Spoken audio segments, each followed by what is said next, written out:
lecteurs de Padel Magazine, l'un qui m'a contacté avec le site de Padel Magazine et l'autre qui m'a contacté par Facebook pour répondre à ces deux interrogations. Je profite de la caméra parce que finalement, je vais tenter d'être complet et de donner mon point de vue sur ces deux questions. Alors, d'abord Max me pose la question concernant donc la taille du joueur et le fait que comment essayer de se protéger, quelle position faut-il adopter pour se protéger lorsqu'on n'est pas forcément très grand, 1m77, 1m80, contre les lobes. Alors, la première des choses que j'ai envie de dire, c'est que autant un lob en tennis peut poser des soucis, parce qu'effectivement, on se retrouve dans une position de défense très rapidement, alors qu'au paddle, on peut être très offensif en étant en fond de cours. Donc déjà, il ne faut pas avoir peur d'être lobé, on a toujours une vitre pour pouvoir ensuite l'utiliser pour pouvoir repartir en solution, ou proposer déjà une solution de défense, et puis partir en contre-attaque depuis le fond. Ensuite, la position normale, et ça vous le verrez tous en regardant les joueurs, pas forcément du Pro Tour, mais les joueurs quelconques, la position à la volée est toujours située entre le premier et le deuxième poteau à partir du filet, et d'ailleurs plus près du deuxième poteau. Donc, alors effectivement, ça ouvre certains angles, mais ça ne protège de rien, mais ça donne une situation finalement assez confortable pour pouvoir faire à la fois des volées et à la fois des matchs. Alors, je crois que la clé de voûte de cette question-là repose sur l'anticipation, donc sur l'observation de l'adversaire. En effet, lorsqu'on peut anticiper un lob, alors à ce moment-là, on décroche assez vite vers l'arrière d'un mètre pour pouvoir en fait ne pas perdre la position d'attaque et contrôler le coup avec une bandera qui va aller se glisser plutôt au fond de la zone de défense des adversaires. Voilà, donc il n'y a pas de problème pour le lob, on est tous lobés. Le paddle, souvent c'est un enchaînement de jeu en bas et jeu en haut. Le lob fait partie de ce sport-là, donc pas d'inquiétude sur le lob. Évidemment, il faut un petit peu maîtriser la bandera pour ne pas perdre cette situation, on va dire, d'attaque et pouvoir rester le plus longtemps possible en zone d'attaque pour mettre les adversaires en pression. Voilà Max, ma réponse concernant donc la taille et le lobe. Alors ensuite Xavier, il a un message qui est un peu long avec des multiples questions. Alors je vais essayer d'y répondre le plus complet, de façon la plus complète possible. Alors je vais regarder un petit peu les questions et vous les dévoiler au fur et à mesure. Alors, quelles sont les principales tactiques et objectifs du jeu? Alors là, la question, évidemment, ça mériterait des heures de vidéo. Je crois que ce qui est vraiment très significatif dans ce sport-là, c'est qu'il faut être extrêmement patient. Et il faut construire son jeu. On ne peut pas faire au paddle, c'est très compliqué de faire un point en deux-trois coups de raquette. On est obligé de construire son point. Alors la construction de son point passe par, comme je l'ai dit juste avant, le jeu en bas, le jeu en haut, en position successive. Donc on joue généralement en bas dans un premier temps pour fixer l'adversaire plutôt à la volée. Et ensuite on lobe, on tente de jouer en haut pour lober et ensuite, à ce moment-là se projeter donc vers le filet. Ceci étant dit, en termes de tactique, je crois que le paddle se joue le plus possible à 2 contre 1. Je m'explique. Si jamais le joueur de droite, par exemple mon coéquipier à droite, commence à jouer croisé sur son rival, à ce moment-là, moi, si jamais je récupère la balle, je vais tenter de travailler ce même rival sans jouer sur la quatrième personne qui en fait est tranquille au fond et qui patiente. Donc, le but, je pense, dans un premier temps, tant qu'on peut le faire, c'est de travailler à 2 contre 1 et essayer de faire bouger cette personne-là. Donc, un coup dans l'angle, par exemple, le coup suivant sera plutôt au centre, mais toujours du côté de la personne qui est en train de récupérer la balle. Donc, l'adversaire qui est situé, dans le cas que je viens de donner, donc, qui est situé donc à droite. Ça, je crois que c'est très important. Et tant qu'on peut, on ne lâche pas cet adversaire-là pour essayer de le faire craquer. Ensuite, évidemment, si une balle nous arrive et que par réflexe ou par positionnement, on est obligé de jouer sur l'autre, rien de rédhibitoire là-dessus. On continue à travailler. Mais je crois que c'est très important de regarder comment jouent les très bons joueurs, à quel rythme ils jouent. Ils ne jouent pas forcément très rapidement. Par contre, dans le sens tactique, ils sont très professionnels parce que justement, ils vont éviter donc de faire des fautes directes. Ils vont jouer plutôt coupé, plutôt vers le fond, pour essayer donc de maintenir les adversaires au fond et proposer des balles qui sont difficiles à jouer. Voilà pour cette première réponse sur, on va dire, l'aspect général de la tactique et de l'esprit du paddle. On se met le bleu de chauffe et on travaille les adversaires. Ça, je crois que c'est très important dans ce sport-là. Ensuite, si je me réfère à la deuxième question, en venant au tennis, que faut-il faire pour progresser?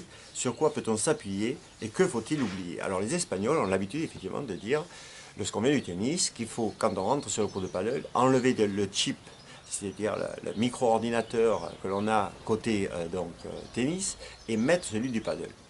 Alors, pour ceci, je vais tenter d'illustrer mon propos avec ce que j'ai dit juste avant, c'est-à-dire qu'en tennis, on peut être très agressif et gagner un point en 2-3 coups de raquette. En termes de paddle, c'est beaucoup plus compliqué. Ensuite, l'une des grosses différences, c'est qu'en tennis, généralement, on joue seul, alors que là, on est accompagné d'un partenaire. Et la troisième, et c'est essentiel, c'est évidemment que le court est beaucoup plus petit. Donc du coup, l'aspect technique sur les coups eux-mêmes ne vont pas beaucoup changer. Il n'y a que le coup spécifique de la bandera à maîtriser de telle façon à pouvoir être complet au niveau du paddle. Mais l'aspect tactique est extrêmement important et assez différent de la partie tennis. J'en veux pour preuve que lorsqu'on regarde par exemple deux droitiers jouer un double en tennis, pardon, pas deux droitiers, un droitier et un gaucher jouer au tennis en double, généralement les coups droits sont extérieurs. C'est-à-dire que le droitier joue à droite et le gaucher joue à gauche. C'est une preuve que le tennis se joue plutôt sur les extérieurs. On gagne les points sur les extérieurs. Alors que le paddle, c'est tout le contraire. Un gaucher va jouer à droite pour avoir son coup droit au centre et que le droitier joue à gauche pour avoir évidemment son coup droit aussi au centre, car le paddle se joue beaucoup au centre et généralement se gagne un petit peu évidemment au centre. Donc voici déjà une différence tactique entre le tennis et le paddle. Donc si je mets de côté la partie bandeja, qui est une partie qui est essentielle dans le paddle, et on met du temps, nous tennismen, à l'acquérir avec de la qualité, à ce moment-là, on peut prendre tous les autres coups techniques et ils seront tout à fait adaptables au paddle. Je mettrai un bémol sur la partie de lift. Alors, beaucoup de personnes m'interrogent là-dessus. Le lift en tennis est très efficace, en paddle beaucoup moins. Pourquoi? Parce que si on joue un lift en fond de court, la balle ne va faire que monter, donc faciliter les adversaires. Donc si je réduis un petit peu mon propos à l'utilisation du lift, le lift va servir, lorsqu'on a un très bon niveau, va servir à retourner les balles ou à jouer du fond de court des balles dans les pieds des adversaires qui sont à la volée. Alors ça, je ne vais vous le conseiller que si vous avez vraiment un bon niveau, un très bon niveau de tennis au départ. Et ensuite, essayer de jouer dans les pieds, c'est évidemment très efficace parce qu'on peut attaquer la contre-attaque de suite. Exemple, vous êtes en fond de court, vous avez une balle qui revient, vous la dominez assez bien. Vous jouez un coup dans les pieds, bien là, il ne faut pas hésiter, si le coup est bon, à monter pour jouer en fait après une lutte à 4 à la volée avec un ascendant dès le départ. Voilà concernant donc la partie technique du paddle et la spécificité du paddle par rapport au tennis. Donc les coups liftés de fond de court, je vous conseille de les éviter. Je reviens donc sur une nouvelle question. Il semblerait que la position à droite ou à gauche soit très importante et qu'un joueur ne puisse jouer qu'à droite ou à gauche. Alors, voici mon opinion. Mon opinion, c'est quand on commence le paddle, ou même si on a un certain niveau au paddle, je crois qu'il faut savoir s'adapter à toutes les positions. Pour une bonne et simple raison, c'est que si vous êtes spécialisé à droite, mais qu'un jour vous jouez avec un partenaire qui est gaucher, vous allez devoir passer à gauche. Et donc, il serait intéressant que tous les curseurs du paddle, que ce soit à droite et à gauche, qu'on puisse les monter en termes de qualité et sans avoir de rupture. Sans avoir de rupture. Vous pouvez aussi jouer un mixte en jouant à droite et passer donc pour ce mixte-là et passer à gauche.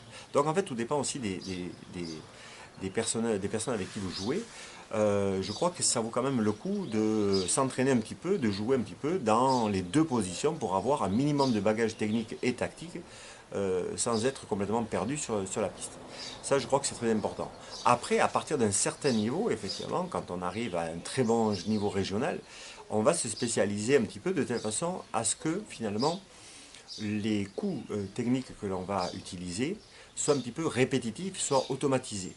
Alors, c'est très important à un haut niveau régional ou même national évidemment, de telle façon à avoir toujours le même style de coup, sans avoir à réfléchir trop où c'est qu'on envoie la balle et comment est-ce qu'on l'envoie. Et ça, évidemment, ça fait gagner de précieuses, des précieux dixièmes de seconde dans le jeu. Voilà, donc, en conclusion, jouer, il faut savoir jouer un peu partout. Et ensuite, si vous êtes vraiment d'un très bon niveau, à ce moment-là, évidemment, il faut se spécialiser pour une position et pour en fait l'automatisation des coups. Et ça vaut vraiment le coup. Voilà. Ensuite, une autre question concernant donc les raquettes. Alors, les raquettes, il y en a évidemment de plusieurs styles de raquettes. Il y a des raquettes qui sont dites dures, qui sont à base de carbone. Alors, on peut avoir par exemple 3 ou 4 épaisseurs de carbone. Et après des raquettes plus... Alors ces raquettes dures, pardon, sont généralement des raquettes qui sont faites donc à base de carbone sur les extérieurs. Ça c'est pour les protéger en termes donc de protection, qu'elles ne soient pas fragiles on va dire, alors que la fibre de verre elle est beaucoup plus fragile. Et ensuite vous avez la deuxième partie qui est donc la mousse à l'intérieur. Alors, il y a des mousses qui sont plutôt molles et des mousses qui sont plutôt dures. Alors les mousses molles, l'avantage qu'elles ont, c'est qu'elles ont un très bon rendu en termes donc d'efficacité. Lorsque la balle arrive, il suffit de taper un petit peu la balle pour que la balle reparte directement. Bien. Ensuite, vous avez des mousses qui sont plus dures. Alors ces mousses dures, justement, il faut fournir un effort supplémentaire de telle façon à pouvoir envoyer la balle dans les mêmes conditions que dites précédemment. Donc il y a sur la globalité de la raquette, il y a deux paramètres à prendre en compte. Il y a l'extérieur qui donne plus ou moins de rigidité selon que c'est du carbone très rigide ou de la fibre de verre qui est donc moins rigide.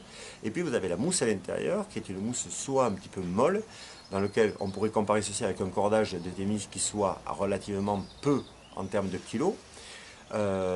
Et puis vous avez sinon des mousses qui sont plus dures et qui donc vous demandera plus d'efforts en termes donc pour donner de la vitesse à la balle. On parle de raquettes de contrôle lorsqu'on est sur des mousses qui sont plutôt molles. Le gros avantage, effectivement, c'est avec peu d'efforts, on arrive à envoyer la balle avec un petit peu de contrôle, puis surtout avec peu d'efforts. Voilà. Le gros avantage aussi de ces mousses-là, c'est que les vibrations sont généralement absorbées un petit peu par la mousse et donc viennent moins vibrer dans le bras. Attention, d'ailleurs j'ouvre une parenthèse, attention évidemment au phénomène du tennis elbow que l'on connaît, ou alors du golf elbow, et les deux phénomènes se retrouvent, ces deux lésions se retrouvent effectivement au paddle. Faites des étirements, regardez sur YouTube, il y a quand même des exercices qui sont très intéressants. Pensez à vous étirer notamment l'avant-bras, qui est en fait la partie fragile du paddle. Donc je referme cette parenthèse concernant donc, la partie médicale, on va dire, et je reviens donc aux raquettes. Alors, les raquettes dures, effectivement, ce sont des raquettes sur lesquelles on va pouvoir frapper fort, avec quand même pas mal de contrôle, puisque c'est vous qui allez en fait donner l'intensité, et la balle ne va pas partir seule, comme ceci, comme dans une raquette un petit peu molle. Généralement, les gros frappeurs aiment bien les raquettes dures. Donc ceux qui jouent à gauche pour faire des par 3 aiment bien les raquettes qui sont dures pour pouvoir faire donc leur par 3 ou par 4. Ensuite, les joueurs de droite, généralement, utilisent des raquettes qui sont plutôt, on va dire, molles, des raquettes à base de fibres de verre ou avec simplement une couche de carbone sur les extérieurs et une mousse un peu molle à l'intérieur. Voilà, j'ai beaucoup parlé, maintenant je crois que c'est à vous à jouer. On se retrouve très vite sur Paddle Magazine ou sur ma chaîne YouTube.